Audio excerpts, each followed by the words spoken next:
Which French wine region banned flying saucers from landing in its vineyards in the 1960s, and why is that rule still in place? How did the devastating February 1956 frost reshape the southern Rhone Valley into the vineyard landscape we know today?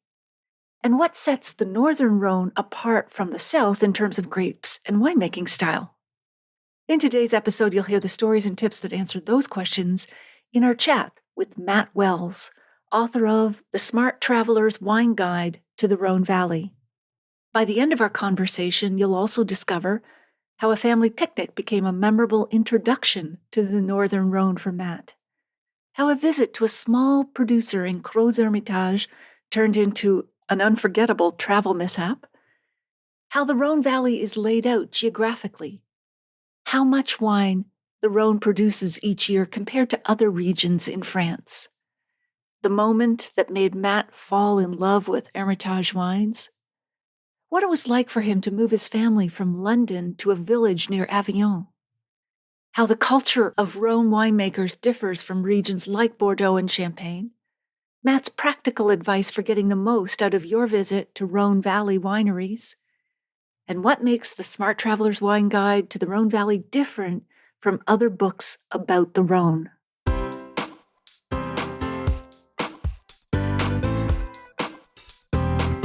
Do you have a thirst to learn about wine?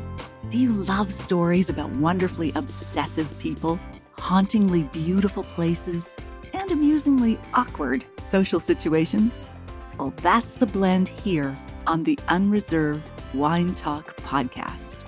I'm your host, Natalie McLean, and each week I share with you unfiltered conversations with celebrities in the wine world, as well as confessions from my own tipsy journey as I write my third book on this subject. I'm so glad you're here. Now pass me that bottle, please, and let's get started. Welcome to episode 368. So, what's new in the wine world this week? The lightweighting conversation has gone mainstream.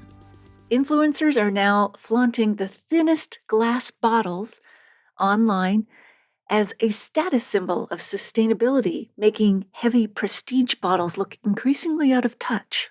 Lightweighting. The marketing buzzword also this week is IYKYK. If you know, you know. Spirits and wine brands are pivoting away from flashy, logo-heavy campaigns toward secret experiences and knowledge-based exclusivity. We're seeing a rise in culinary cocktails where the marketing focuses on kitchen ingredients like olive oil and butter rather than just the spirit itself.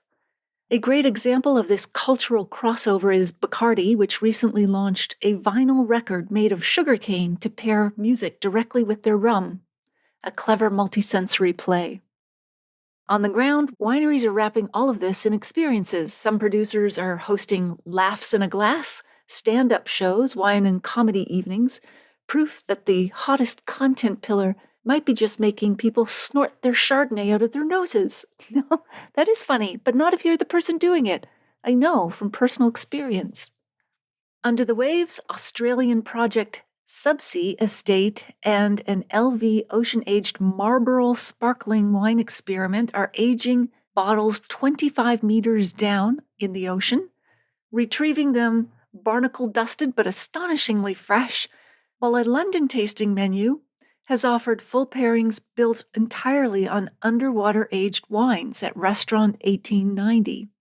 In the Gulf of Naples, an entrepreneur has sunk 4,000 bottles along with oil and vinegar to create an underwater cellar that doubles as a dive tourism attraction. Well, that gives new meaning to the word dive bar.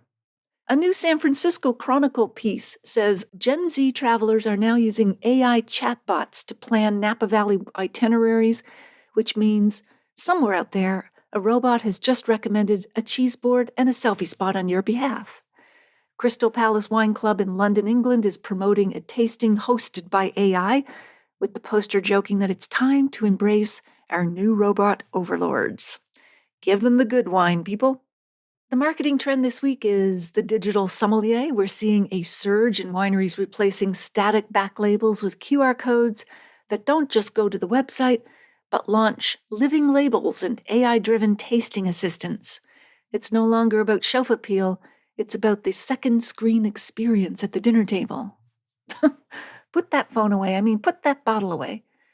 Italian vineyards are experimenting with solar-powered robots that flap wing light panels and use UV light to fight vine disease, while Cornell researchers in New York have rolled out an autonomous scouting robot that spots grapevine disease as accurately as human experts. In California, winery dogs that have special skills are apparently sniffing out cork taint. The wine crime files for 2025 are truly bonkers. In London, a 61-year-old pedicab driver was arrested after stealing 31,000 pounds, I guess that's about $60,000 worth of fine wine from 3 different restaurants using the most audaciously observed getaway car imaginable. He loaded 73 bottles into a wheelie bin and then attached it to his tuk-tuk rickshaw and pedaled off into the night. CCTV captured footage of him leisurely cycling away, his bin full of first-class Burgundy. Then there's this sobering Ponzi scheme that collapsed in October. 2 British men admitted to defrauding investors of $99.4 million by claiming the money would be backed in high-interest loans secured by collectible rare wines. Plot twist, of course, these wines never existed. Neither did the borrowers. The whole thing was smoke mirrors and very expensive bottles that were purely fictional. And some bizarre news. We have a report from Poland where 2 men in their 60s were hospitalized after trying to dismantle a World War II artillery shell while intoxicated. Proof that liquid courage is rarely a good safety advisor. On a lighter note, there's a new hangover museum that has been making headlines in Croatia, collecting objects people wake up with but couldn't remember acquiring. Wonder if my stuff's in there. December 17th is National Maple Syrup Day, celebrating Canada's liquid gold. And I mean the other liquid gold, not ice wine. Quebec produces 70% of the world's maple syrup supply. Celebrate by making a pancake breakfast bar with real maple syrup, not that fake stuff. Create maple cocktails or glaze your holiday ham with maple syrup or make a good old maple old-fashioned. You could also have a Sugar Shack dinner, doesn't have to just be breakfast, or Canadian cocktail hour, or sugar on the snow. If you have fresh snow, make sure it's fresh, nothing with any yellow stains. Or you could try shaved ice, boil syrup to the softball stage at about 115 degrees Celsius and pour it in lines over the snow to make instant maple taffy. Fun facts, it takes 40 liters of sap to make 1 liter of syrup. It's the same equation, 40 gallons of sap to make 1 gallon of syrup. The indigenous peoples invented maple syrup. The Iroquois created the tapping and boiling process. The Great Maple Syrup Heist of 2012 saw thieves steal 6 million pounds of sap worth $18 million from Quebec's strategic reserve. Maple trees must be at least 40 years old before tapping, and Canada produces 13 million gallons annually, versus the U.S.'s 4.2 million gallons. December 30th is National Sangria Day. This fruity Spanish wine punch gets its own celebration. It's a wine-based punch traditionally made with red wine, chopped fruit, a sweetener, and often a spirit like brandy. You can host a sangria tasting party where everybody brings their own version. Make a winter sangria, maybe with cinnamon and cranberries. Pair it with tapas like cheese, olives, and chorizo. The word sangria comes from the Spanish word sangre, meaning blood, referring to the dark red color of the traditional wine base. Historically, sangria was a safety measure because, of course, in ancient times, water was unsafe to drink, whereas wine killed the bacteria. Romans mixed wine with water, herbs, and spices. It was introduced to the U.S. at the 1964 New York World's Fair. And by European law, only sangria made in Spain or Portugal can officially be labeled sangria. Fruit should marinate in wine for several hours or overnight for the best flavor. And finally, December 21st is National Cojito Day, Puerto Rico's little coconut Christmas drink, the Caribbean's answer to eggnog. Make some homemade stuff with Puerto Rican rum, coconut milk, coconut cream, condensed milk, vanilla, and cinnamon. Serve chilled in shot glasses dusted with cinnamon. Cojito means little coconut, and unlike traditional eggnog, authentic cojito recipes do not contain raw eggs, though some families add egg yolks for richness. It relies on the coconut fat for its creamy texture. Fun facts: it tastes even better 2 to 3 days after making it. The comedian Jimmy Fallon introduced movie star Nicole Kidman to cojito on The Tonight Show. Since 2018, Chicago hosts the National Cojito Festival with competitions. December 21st is also the winter solstice, the shortest day of the year. Yay, now they'll be getting longer, our days. And the reason the Romans celebrated Saturnalia, it's perfect time to open that ice wine and celebrate making it through the darkest day. If you have any wine news or a quirky story you think I should share on the podcast, email me at natalie@nataliemclean.com. On Instagram, I'm at Natalie McLean Wine, where I share wine picks, wine mistakes, and all sorts of other tips. This week on CGV's The Social, we chat about how, as winter settles in and temperatures drop, many of us will reach for a cozy blanket and a comforting glass of wine. But what makes wine a winter warmer beyond pure alcohol? Well, we've got you covered. We're looking at wines that warm you from the inside out, perfect for cold weather evenings or quiet nights by the fire. Pray tell, what are their characteristics? Well, baby, it's cold outside, so you'll want winter warmers that have 4 things in common. Number 1, they often have higher alcohol content, 13.5% or above. Think of it as central heating that actually tastes good. 2, they're more full-bodied. 3, many offer dark fruit flavors and spices. And 4, they have a richer velvety texture that coats your palate. It's like your mouth is getting tucked into bed, but not in the weird way that sounds. Essentially, these wines give you a warm hug from the inside. Now, many of us don't think of sparkling wine as a winter warmer, but of course I've twisted it into one. So sparkling wines, I believe, are like other wines in that they come in lighter and bolder styles. The latter tend to lead with red grapes in the blend and have longer aging in oak or on the lees, those spent yeast cells. The Jackson Triggs Sparkling Reserve from Niagara is an elegant sparkler that proves that bubbles aren't just for summer. This reserve has a toasty, freshly baked bread character, giving it a depth that many sparkling wines don't have. This wine delivers fine, persistent bubbles that creates a luxurious, creamy texture on your palate. This is a winter bubbly. It knows how to dress in layers, and it makes you why any other carbonated beverage bothers trying. It's just $17.95, so it's an incredible value for sparkling wine, especially when you consider that most champagnes start at $80. You'll notice beautiful notes of baked apple, honey, and toasted almonds. The balanced acidity makes it incredibly food-friendly, cutting through rich flavors. The wine's extended aging on lees creates those toasty bread-like flavors that make you feel cozy by the fireplace. This Ontario wine celebrates Canadian winter with hometown pride. These grapes know what -20 feels like. They get it. Patriotism has never tasted this great. Woohoo! Next up, we have a Sauvignon Blanc. Now, why on earth would this crisp white be a winter warmer? Sauvignon Blanc is what I call a frosty winter white. It's crisp, clean, and refreshing, like a bracing walk through a fresh snow. In fact, drinking this inside while it is storming outside is a total power move. It says, I respect the snow, but I do not have to participate in it. Amen. I enjoy the great indoors personally. The Oyster Bay Sauvignon Blanc from New Zealand was named Best Sauvignon Blanc in the world in a prestigious competition that is like winning gold at the Refreshment Olympics. It's just $17.95, so it's a steal of a deal. This wine is bursting with bright citrus flavors of lime, citrus, and passion fruit. The zesty acidity acts like a palate cleanser, preventing flavor fatigue during those multi-course comfort meals we love in the winter.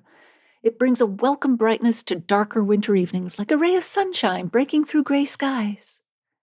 This crisp white is also a welcome break from heavier reds and fortified wines. It's proof that not all warming wines need to be dark and brooding. Are there any other types of white wines that work well in winter? Yes, in fact there are. Robust whites such as oak-aged Chardonnays and Rhone Valley whites also work in that they're full-bodied with luxuriously rich textures.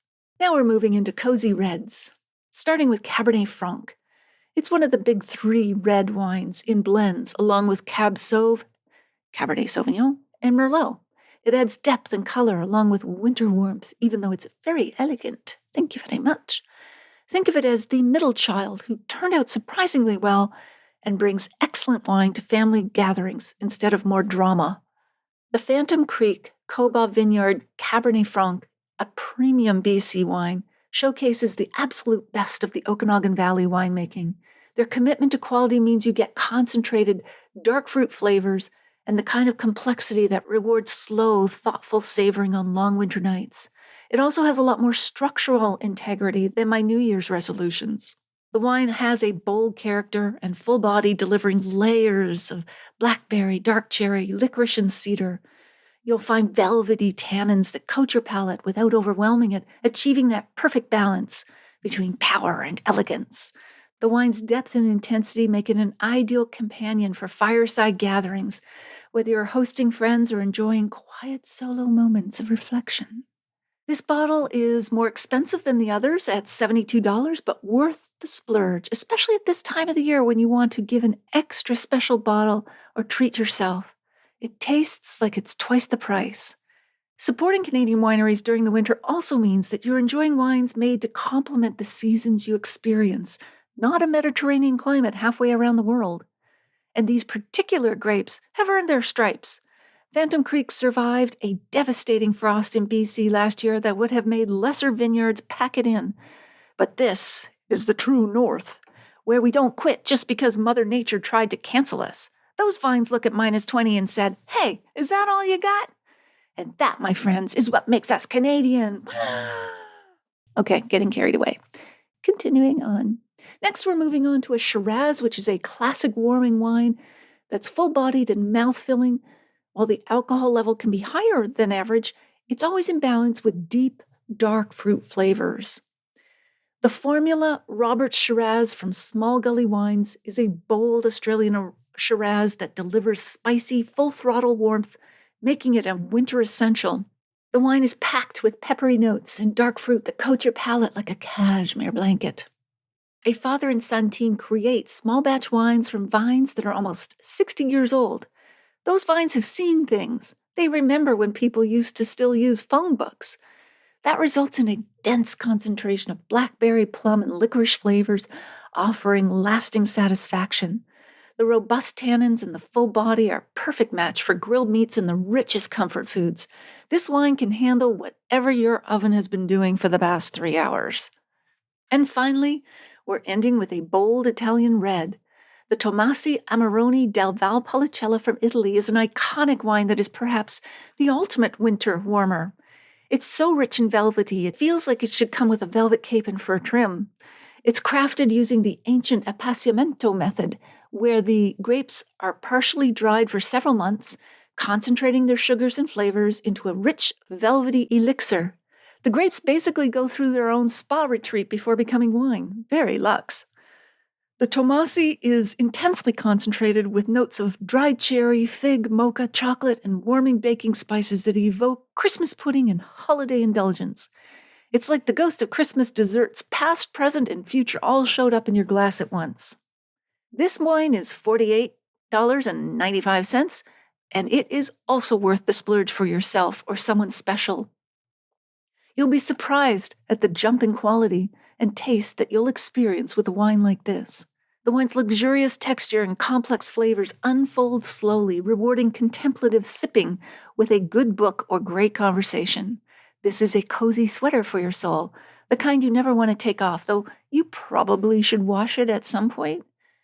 And a final word of wisdom. Winter is already giving us weather that makes us question our life choices, so let's at least enjoy what we're drinking. Choose wines that make you happy, pair them with food that makes you happier, and share them with the people who make you the happiest. Or don't share them at all. Both approaches are completely valid. No judgment.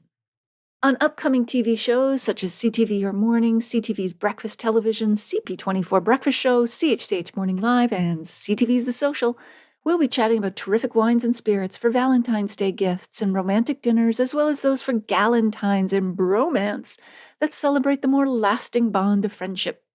Let me know if you'd like your brand featured on these TV segments or future ones, or if you'd like to advertise with us through our podcast, newsletter, website, social media, or mobile apps.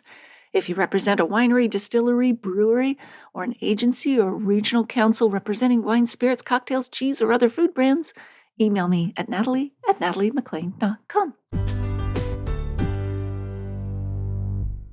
Back to today's episode. 2 of you are going to win a copy of Matt's terrific new book, The Smart Traveler's Wine Guide to the Rhone Valley. I still have 1 copy left of Cha McCoy's Pairing for the People to give away, and 1 of Elva Ramirez's book, Sparkling with Cocktails. And I have 1 left of Simon Hardy's The Smart Traveler's Wine Guide to Switzerland. If you'd like to win a copy of any of these books, please email me and let me know you'd like to win. It doesn't matter where you live. I'll choose the winners randomly from those who contact me at natalie@nataliemclean.com. In other bookish news, if you're reading the paperback or ebook or listening to the audiobook of my memoir, Wine Witch on Fire, Rising from the Ashes of Divorce, Defamation, and Drinking Too Much, a national bestseller and one of Amazon's best books of the year, I'd love to hear from you. Did you know it's set during the Christmas holidays? So as cheerless as the title sounds, it's actually got a very nice holiday vibe. I'll put a link in the show notes to all retailers worldwide at nataliemclean.com/368, and you can read it over your Christmas vacation. Okay, on with the show.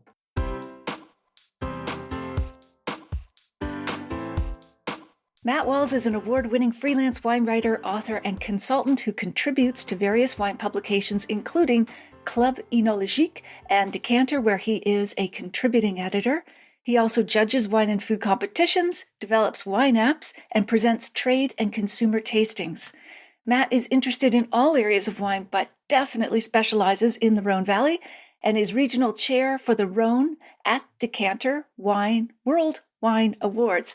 He joins us now from his home in Kent, England. Welcome, Matt. We're so glad you could be here with us. Thank you, Natalie. It's lovely to be here. All right, terrific. So let's start with some of your more memorable wine moments before we dive into the Rhone. Tell us about when your family went for a picnic on the hill of Hermitage. Maybe tell us where Hermitage is in Rhône, but yeah, tell us about that. So that was memorable for all the wrong reasons, sadly. So the Hill of Hermitage is in the northern Rhone, at the kind of the southern pole of the northern Rhone. And it's this majestic hill which kind of rises up with the Rhone at its base. And it's this absolutely fabulous terroir. Makes some of my favourite wines in the whole world. And I was on holiday with my partner, Louisa, who's now my wife, but this was shortly before, it was just after we got married. I love the Rhone. She's keen on the wines of the Rhone as well. So we went on holiday there. We went with my son, Jay, who was about 1 year old at the time. We wanted to go on a picnic one day. We were staying near the Hill of Hermitage.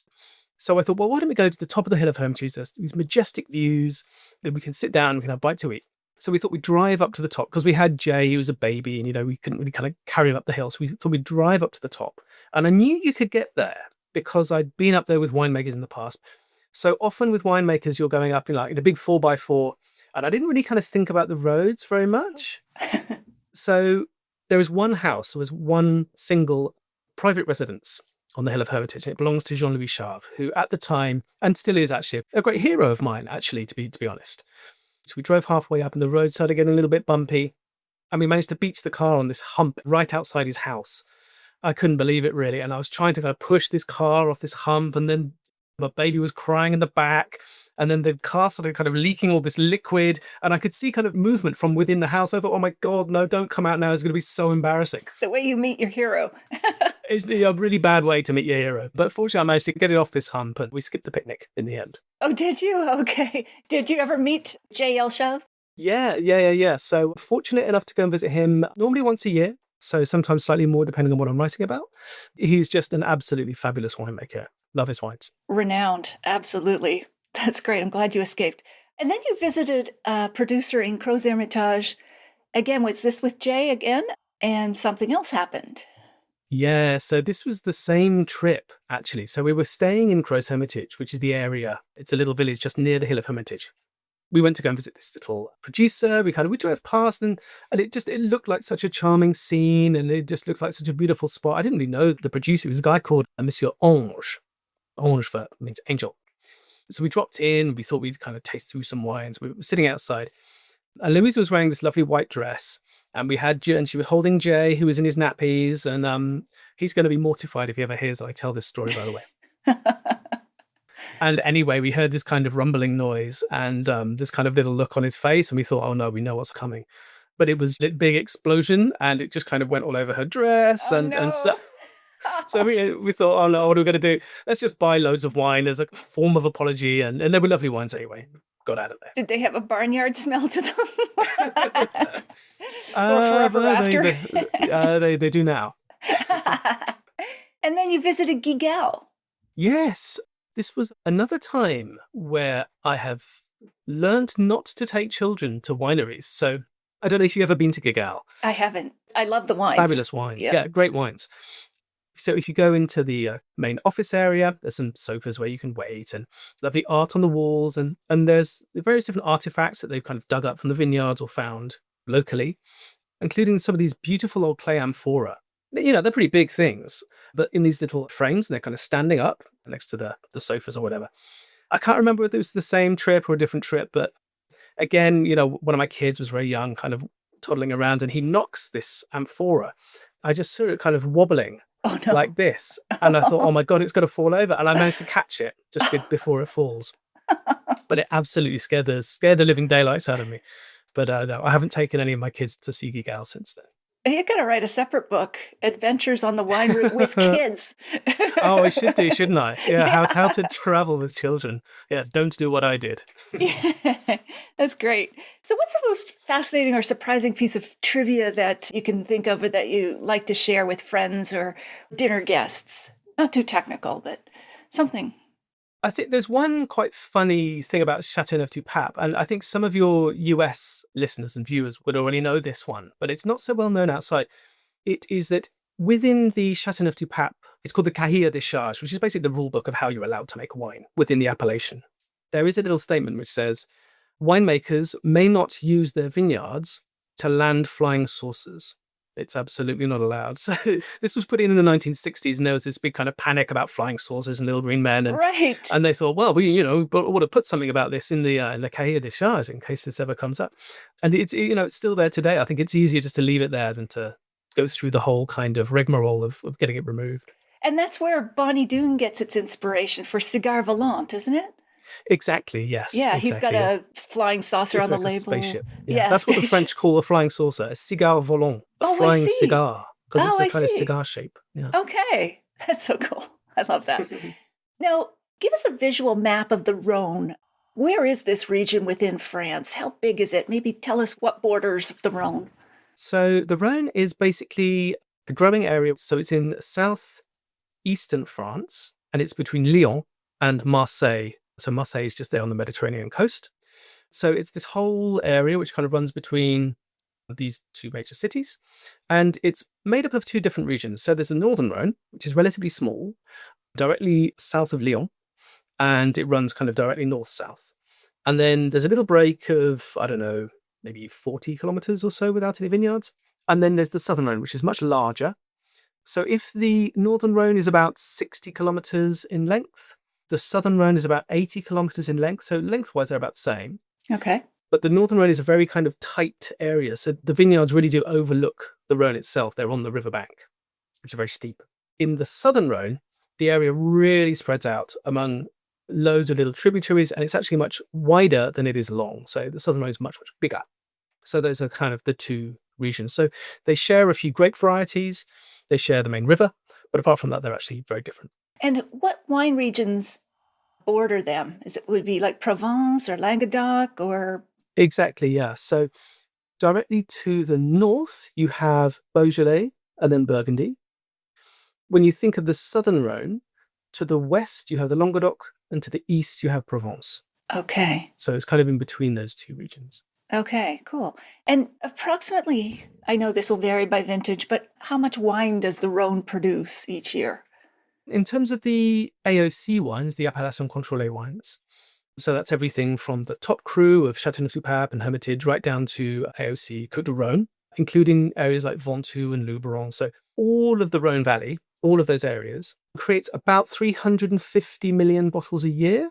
So if you compare it to, say, Bordeaux is slightly larger. So geographically speaking, the Rhone is actually a slightly bigger area, but Bordeaux creates more wine. So Bordeaux makes it's more like 450 million bottles a year. Okay. Yeah, that helps the context. So you write that when you talk about wine, you can't help but touch on local history, geography, culture, and traditions. When did you first fall in love with the Rhone Valley and realize this was the region you really wanted to specialize in? I think it probably goes back to the first time in fact, we go back to Hermitage again, the first time I tasted the wines of Hermitage. So before then, I'd drank loads of bottles of Côte de Rhône and occasionally Châteauneuf du Pape, which had been lovely. But I think it's when I tasted Hermitage that I realized, okay, this is something really, really special. This is unlike anything I've ever tasted in the rest of the world. The whites and the reds. I think it was the whites which really struck me first. So this was when I was working in wine. It would have been the early 2000s. That's when I thought to myself, these wines are amazing. I personally find them absolutely delicious. I have to go and visit the region. I have to go and get to know this place. I have to go and see where these wines are from. So I think that was for me when I first kind of triggered my interest in the Rhone. And what made them different? Is it hard to put words to it? And I know all the wines are all different, but were they, I don't know, brighter? Or what made them different from even other Rhone wines? I think it's like the proportions.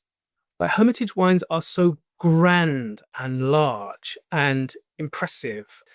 The reds as much as the whites, they have this kind of regal character to them. They're just so rich. They remind me of like the trimmings, like the ermine fur that you get around kind of. I was just thinking that way. No Yeah, kidding. and they have a similar kind of lovely furry texture to them as well, this kind of velvetiness. Huh. And, the reds, they just have this imposing size to them in terms of, the tannins, the concentration. Everything about them is big, but everything about them is in balance and proportioned. That's why I love the wines of Hermitage so much. Wonderful. And then in 2018, you made a very bold decision to move your family from South London to the village of Châteauneuf du Pape. Yes, Gadagne. Okay, for 2 years to research your first book on the Rhone. How was that? Was that a difficult move, or did you run into lots of red tape? Or, how was the transition? It was funny, really, because the big things were easy, actually. So we thought what would be really difficult was we had 2 kids at the time, they were 2 and 5. So we thought what's going to be really difficult is like getting them into school, even though we don't kind of really live there officially. We didn't really have a permanent residence.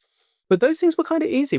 We found somewhere to live. In fact, that was particularly tricky, trying to find a rental property as someone that didn't live in France. That was almost impossible. So we actually had to go through Airbnb and kind of think around it. But we found somewhere eventually in this little village called Châteauneuf du Pape, which is quite near Avignon. So what we did is to get the kids into school, we just went to the mairie, which is the mayoral office, and you meet the mayor and, you kind of explain who you are and what you're doing. I'm writing a book and it's about the wines of the region. Can we put our kids into school? And he was like, sure, go ahead. No problem. Just take them along on the first day and that'll be fine. So, the big things actually turned out to be quite easy. It's the little things like paying a parking fine or paying nursery fee. So these things would take forever and you'd have to go to the right office at the right time. And then, you go at the right time and then it would be closed. And then, so you'd go another day and they'd say, oh no, you need to bring your birth certificate and your, this card and that one. And then they'd change the rules every time, for these little things. That's what used to drive me mad about France. But living there was brilliant. No, we had a great time. That's great. And you mentioned in the book that the winemakers here wear T-shirts, not suits. Can you tell us about it, maybe a specific winemaker who embodies that down-to-earth Rhone spirit? So many of them. It's very much a contrast to Bordeaux or Champagne, where people are very well dressed. And when you do meet people, often they'll be wearing suits and it's a bit more formal. But in the Rhone, there are so many people who are it's pretty casual. You'll have a meeting, you'll just rock up to their cellar, and often it's their house as well. Like, for example, Domaine Allery in Queyranne is one of my favorite estates in the southern Rhone. If you're going to go and taste there, you'll just walk up to the winery and you'll knock on the door and, you'll hear them coming down from where they live upstairs. And they've been making wine there since 1692. Their family has been making wine there. And there's this big, chart on the wall detailing their whole family tree. But they're completely down to earth, so there'll be Denis Allery and his son, Jean Etienne, and they might just be in from the vineyards. So, they might have kind of carrying their tools or whatever. But, it's the family. They've been working there for generations and they're just so welcoming and so down to earth. And that's something that I love about the Rhone, actually. It's just that the people are so normal and so down to earth and so friendly. Awesome. Does that go for people visiting the region? Like, can you walk into tasting rooms or wineries if they have tasting rooms? I'm not sure how it works in the Rhone. Many do, not all of them. It's more common in the southern Rhone than the north. Unlike some areas which are more geared up for wine tourism, it's always worth getting in touch with them first. So give them a call, send them an email. You may need to know about kind of, can you park your car there? Or, can you take your kids there? Or what time are they going to be open? Because in France, let's not forget, lunchtime is sacred. So if you turn up anywhere between like 12 and 2, it's going to be closed. So, there are things like that to remember. Often there are tasting rooms, but you do need to call in advance to be safe. All right. Well, we've already started getting into a bit about what makes this new book different in terms of practical advice in visiting the Rhone. But tell us in a nutshell what the Traveler's Wine Guide to Rhone. I'm probably mixing all the words now. But I do it too, don't worry. It's like, okay, let's just get there. Well, what makes it different from other books about the Rhone or even other, maybe even travel books about the Rhone? I think what makes it different is that it is written by somebody who is very much into the wine side of things. But I think that people who are wine experts in a particular region are actually quite well qualified to talk about the region. I visit so many little villages. You travel a lot going around. You have to visit a winery, but you can meet the winemaker in a restaurant or whatever. But really, you have to go and visit the vineyards. You have to go and visit the wineries, which often means really kind of driving out into the countryside and driving around a lot, so you get to know an area in quite a detailed way. And also, I've never met any wine people who aren't also into food. And let's face it, certainly everybody that I know, when they're on holiday, they want to eat really well. They want to go to good restaurants, they want to stay in good hotels, and they want to drink well. So it's a travel guide with food and wine at its heart. Some people who are into food, they may not know too much about wine, but everybody that's into wine, they know about food as well. So I think that's one of the strengths of this series, actually, is that you're guaranteed to get the best of both worlds if you're into eating and drinking. Oh, that's great. And definitely you are speaking to your people through this podcast, because I don't know what you meant, but I'm the type of person that books the restaurants and then sees if there's flights and hotels available. Yes, like, exactly. Let's get our priorities straight. Yes, yeah. And reading the wine list before you book the restaurant, and Exactly. to know that Exactly. you've got everything you need. Absolutely. What was the most surprising insight you discovered while writing this second book about the Rhone? I suppose I already knew the wine side of things pretty well. A lot of the extra research that I had to do for this particular book, so I've written books on the Rhone in the past, but for this particular book, I really had to get to know a little bit more about some of the hotels, particularly hotels and restaurants in Lyon. So it gave me the chance to get to know Lyon a little bit better. So Lyon is very close to the Northern Rhone, and there aren't any actual vineyards around Lyon itself. But since so many people, when they do discover the Rhone, when they come and visit the Rhone, they'll be coming into Lyon, they'll be flying into Lyon. I thought people are going to want to stay there for a day or two, perhaps. So I thought, right, I'm going to really get to know this city a little bit better. And I had such a great time in Lyon. There are so many good places to eat. There are so many good places to drink. Some of the hotels are incredible. So getting to know Lyon for me was the most enlightening part of the research for this book. And now it's a city that I just want to go back to as often as I can. I love it there. That's great. Approximately how large a city is it? It's got its own airport, obviously. Yeah, it's got its own airport. So it's the second or third biggest city in France. So it's pretty big. Okay. All right. And what was the most challenging or difficult part in writing the book? So the book's in two parts. So the first part of the book really discovers or talks about the grape varieties, the wines, the markets, fun things to do, or the places to see outside. Or it's not just about wine, there are things about other kind of attractions. So that's the first part of the book. The second part of the book talks more about individual wineries to visit, restaurants, kind of cheap eats, hotels, these kind of things, and gives individual recommendations.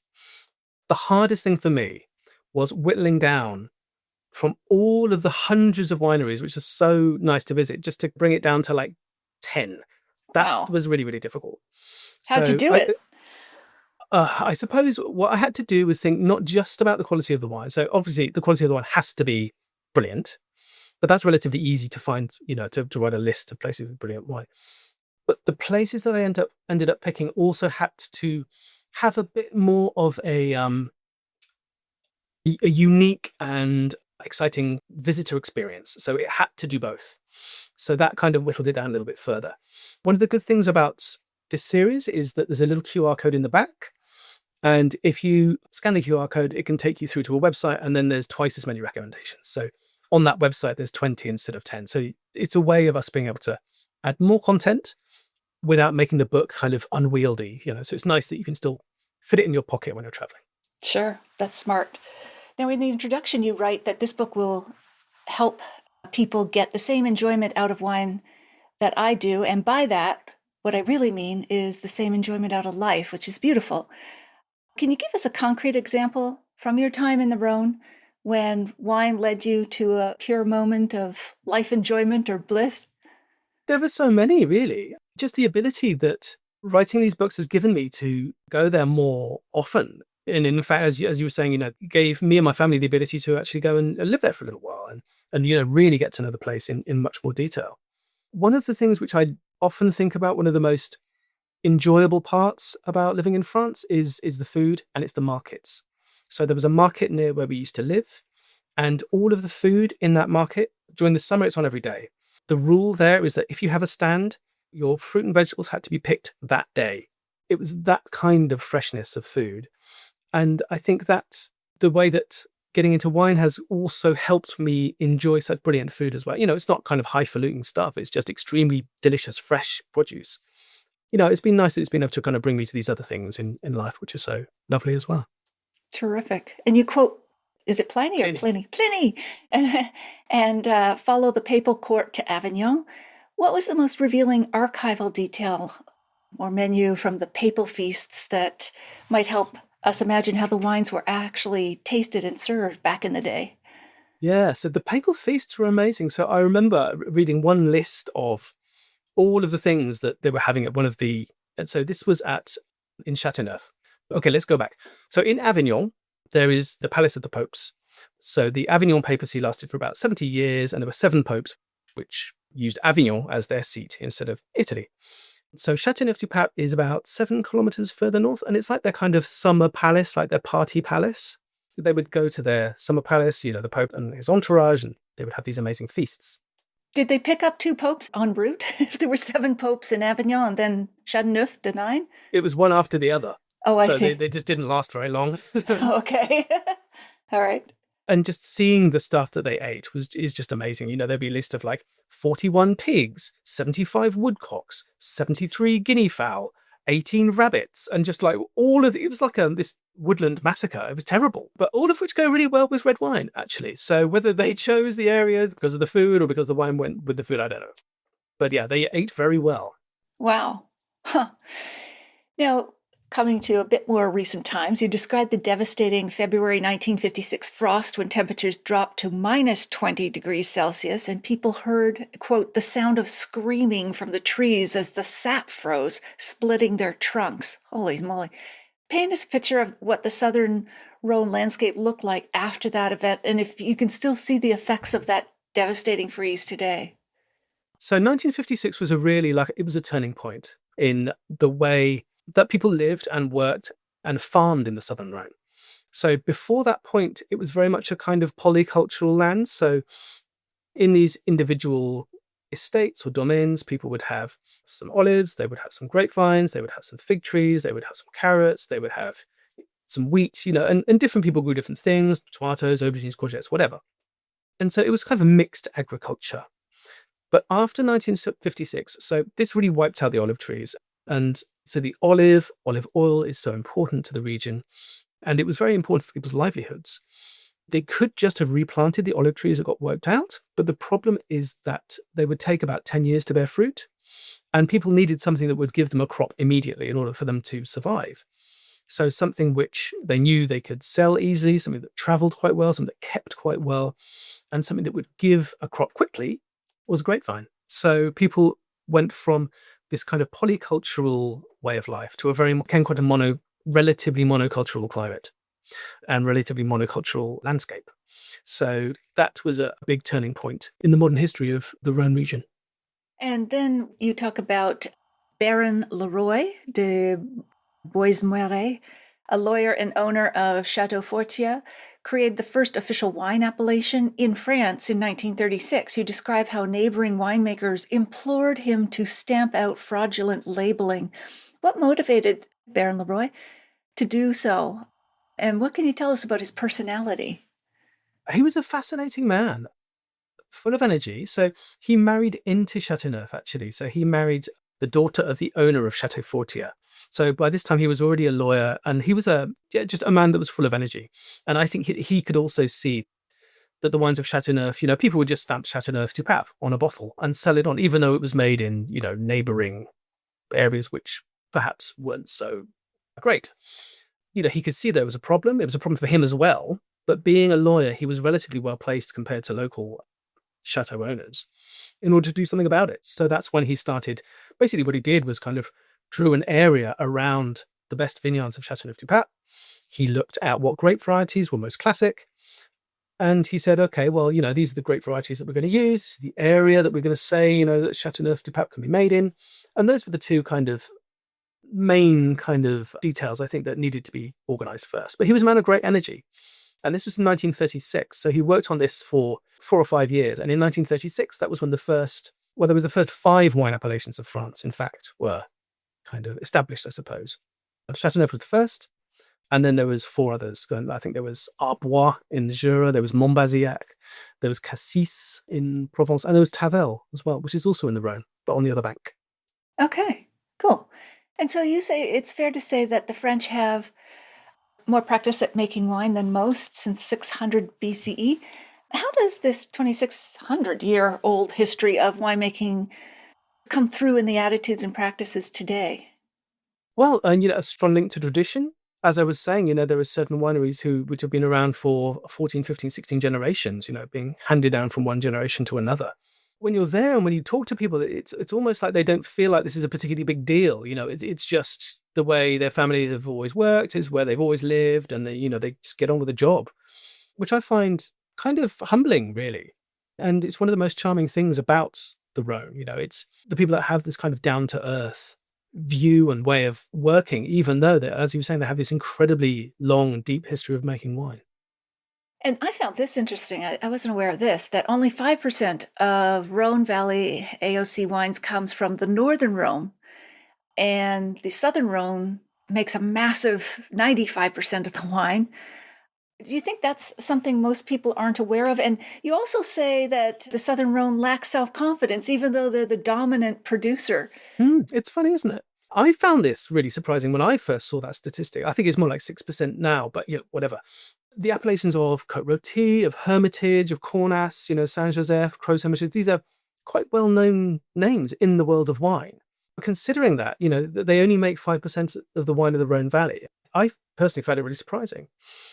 I think in the southern Rhone, Châteauneuf du Pape obviously has this great history. It's very well documented. It's been making wine for hundreds of years. It's been exporting wine for 200 years, which is quite unusual. So the people of Châteauneuf du Pape and the winemakers of Châteauneuf du Pape, I don't think they lack self-confidence. They know what they have. They know what they can do. They know how good their wines can be. But I think sometimes their fame can slightly overshadow some of the other crus which surround Châteauneuf du Pape in the southern Rhone. And some of them, like Gigondas, for example, are beginning to kind of come out of the shadow of Châteauneuf du Pape a little bit. But there are still so many other kind of smaller appellations which aren't so well known that certainly can create absolutely brilliant wines. But sometimes I don't think they quite realize what they have. Well, it reminds me of that whole north-south, whatever you want to call it, dichotomy. Like you even look in Italy, you've got the Piedmont and Tuscany, and then you've got Sicily and Puglia, and like there's a bit of a north is fancy and high-end, and south is country rustic. Yeah, I wonder why this is. I mean, maybe it's something to do with the heat. Maybe it's something to do. I don't know what it is, but yeah, as you say, arguably it's the same in Spain as well. So yeah, mysterious. Okay. Now, you described Northern Rhone as closer in spirit to Burgundy than Châteauneuf. Maybe for listeners who don't know Burgundy, or who do know Burgundy but haven't explored Côte Rôtie or Hermitage, what specific similarities do you think would surprise them? So for a start, one of the big differences between the Northern Rhone and the Southern Rhone is that the Northern Rhone, they only use one red grape variety, which is Syrah. In the north, they have this whole smorgasbord of different grape varieties, and the culture there is to blend. So that's one of the similarities between the Northern Rhone and Burgundy, is that they have a single red grape variety, like Pinot Noir. Also, they have quite a kind of a single vineyard way of working. The estates tend to be very small in the Northern Rhone compared to the Southern Rhone. Part of this is because a lot of the Northern Rhone are very kind of tightly sloping, very difficult vineyards to work. But I think this kind of small holding, single vineyard, kind of single parcel way of working is certainly more Burgundian than the South, I would say. More akin to Burgundy, I suppose. Okay. But the wine styles would still be very different. Pinot Noir and Syrah, like in terms of weight and... I suppose so, yeah. I mean, I don't find them to be hugely different. And Syrah tends to be relatively medium-bodied, quite fine, quite transparent. Often it works quite well with oak or not. People use whole bunch, which quite commonly in the Northern Rhone, which again is kind of quite fashionable in Burgundy as well. They're both quite savoury, food-friendly styles.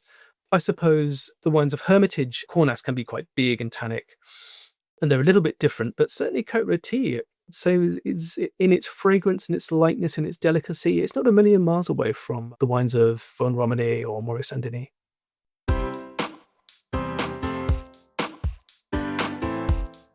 Well, there you have it. I hope you enjoyed our chat with Matt. Here are my takeaways. Which French wine region banned flying saucers from landing in its vineyards, and why is that rule still in place? As Matt explains, within the Châteauneuf du Pape region, it's called the Cahier de Charge, which basically means the rule book of how you're allowed to make wine. There's a statement that says winemakers may not use their vineyards to land flying saucers.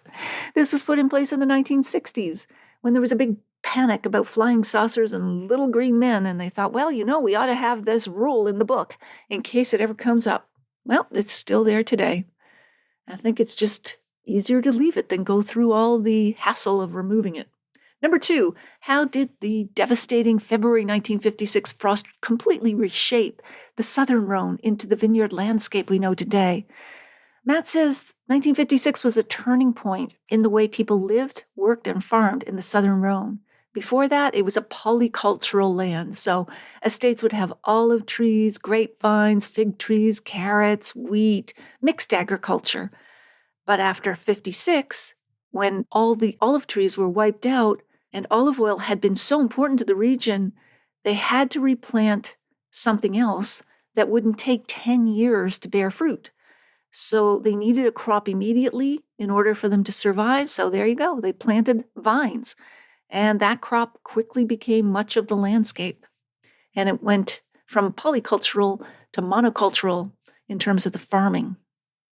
And number 3, what sets the Northern Rhone apart from the South in terms of grapes and winemaking style? One of the big differences between Northern and Southern Rhone is that the Northern Rhone, they can only use one grape variety, Syrah. In the South, they have a whole smorgasbord of different grape varieties, and it's the culture to blend. So there are similarities between Northern Rhone and Burgundy in that they have that single red variety, Syrah in the Rhone, Pinot Noir in Burgundy. Estates tend to be very small, just as they are in Burgundy, compared to the Southern Rhone. And that's also partly because the Northern Rhone is very tightly sloping, very difficult vineyards to work. If you missed episode 348, go back and take a listen. I chat about what it's like moving your family thousands of miles to live in the wine region of Languedoc, also in the south of France, with author Steve Hoffman. I'll share a short clip with you now to whet your appetite. We settled in 2012 as a family for an extended fall semester in the Languedoc region, which I refer to as the other southern France because it is, to some extent, the poor cousin of what most people think of as the southern France, and that would be primarily Provence and the Côte d'Azur, the Riviera, which was extensively touristed, and a lot of money got brought into that region. Peter Mayle, Princess Grace, F. Scott Fitzgerald, there's kind of that wealthy playground element. Languedoc is the portion of Mediterranean France to the west of the Rhone. So the Rhone divides the country in two. East of the Rhone is Provence and the Riviera. West of the Rhone is Languedoc and eventually Roussillon. We didn't think we could afford to live for 6 months in Provence. So that's how we settled in, quote unquote, the other southern France. We had the kinds of experiences that we were able to have because we weren't in the grips of a tourist haven.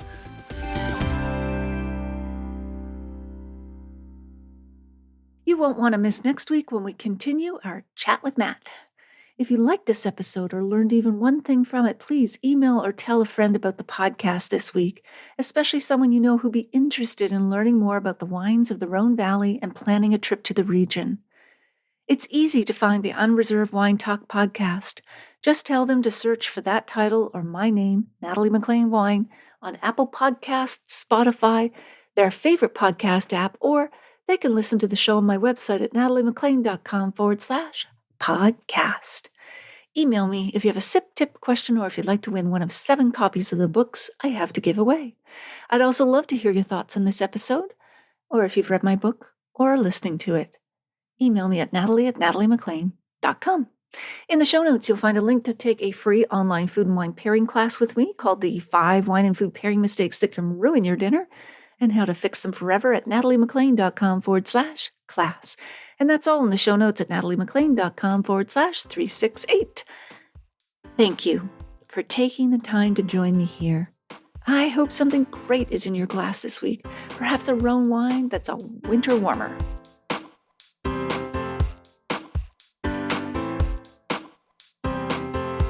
You don't want to miss one juicy episode of this podcast, especially the secret, full-bodied bonus episodes that I don't announce on social media. So, subscribe for free now at nataliemclean.com/subscribe. Meet me here next week. Cheers.